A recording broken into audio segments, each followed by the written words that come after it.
In a remarkable phenomenon that's been happening since before there were dinosaurs, they come to Delaware Bay beaches by the millions every year. Resilient little tanks that not only reproduce here, but also feed shorebirds who depend on their eggs for survival. I'm Sandra Levine.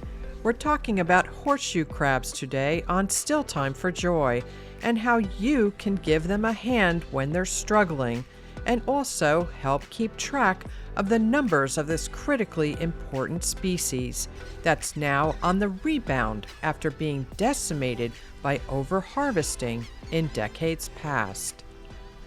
Horseshoe crabs, the Limulus polyphemus or the Atlantic horseshoe crab, ranges from Maine all the way down through Florida, but the epicenter of horseshoe crab population is right here in the Delaware Bay.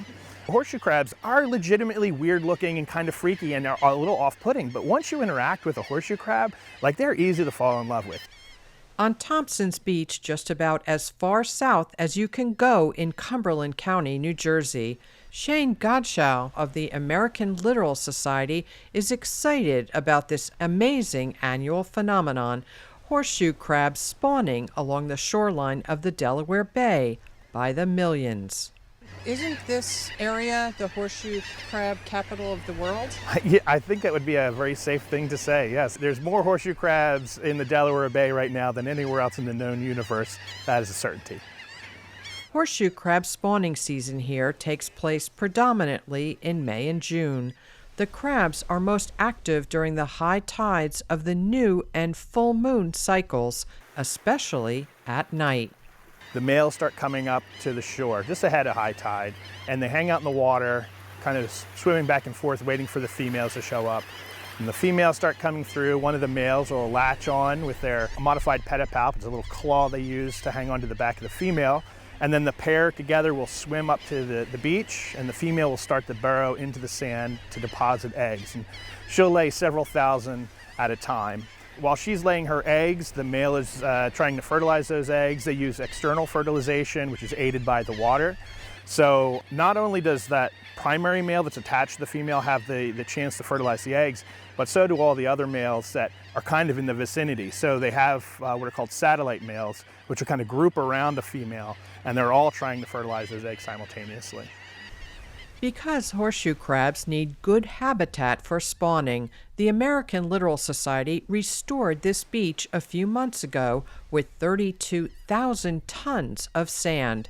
Steps away where the beach has not been restored, horseshoe crabs have come up to spawn and have become stranded among rocks and other debris.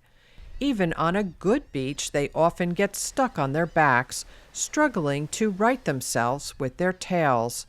Turning the crabs over gets them quickly back on track.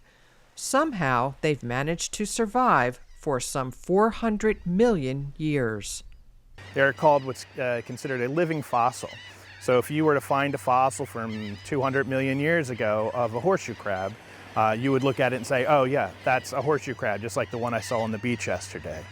So they have been, doing this, coming up, laying eggs for as long as there's been a Delaware Bay, for as long as there's been an Atlantic coast of the entire continent. So it's a pretty neat thing to get to be a part of.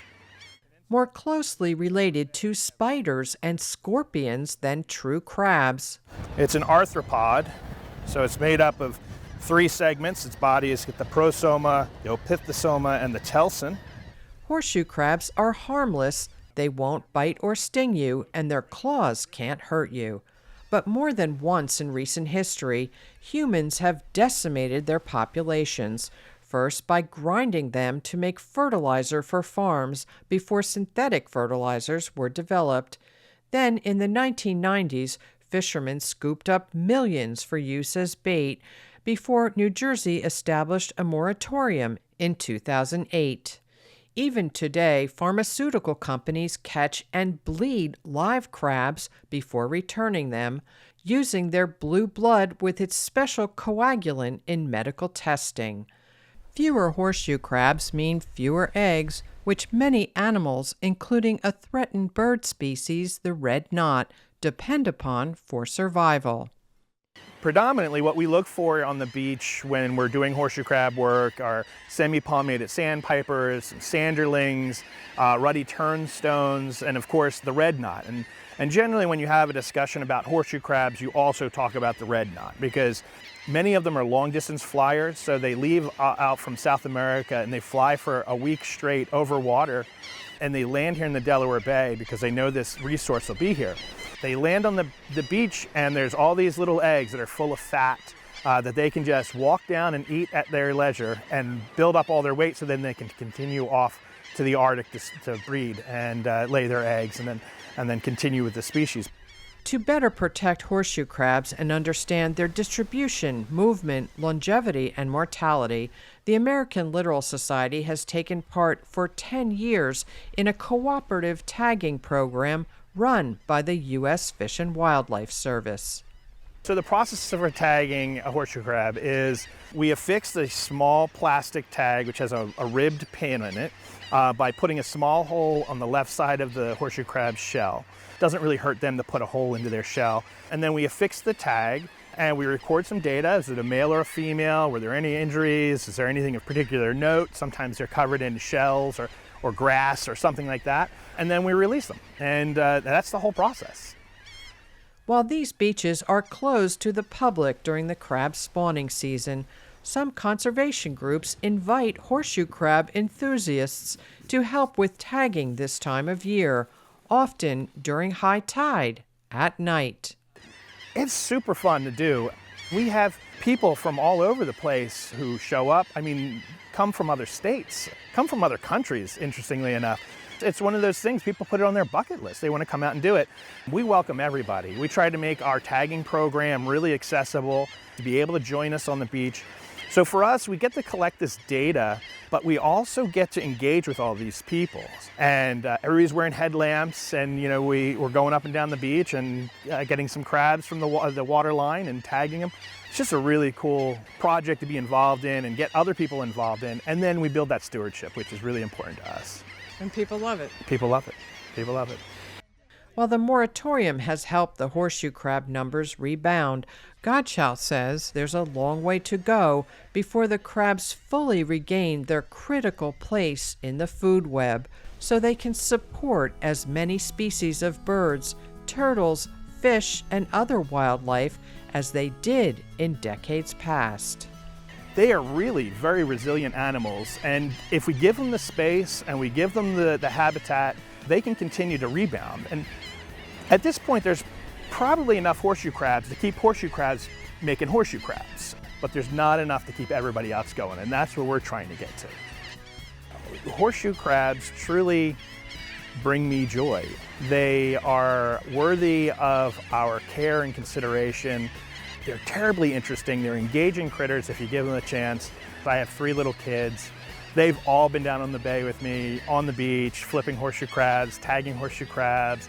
The amount of joy I get out of showing horseshoe crabs to other people is something I never tire of. I mean, I just love doing it. Just brings me joy and happiness.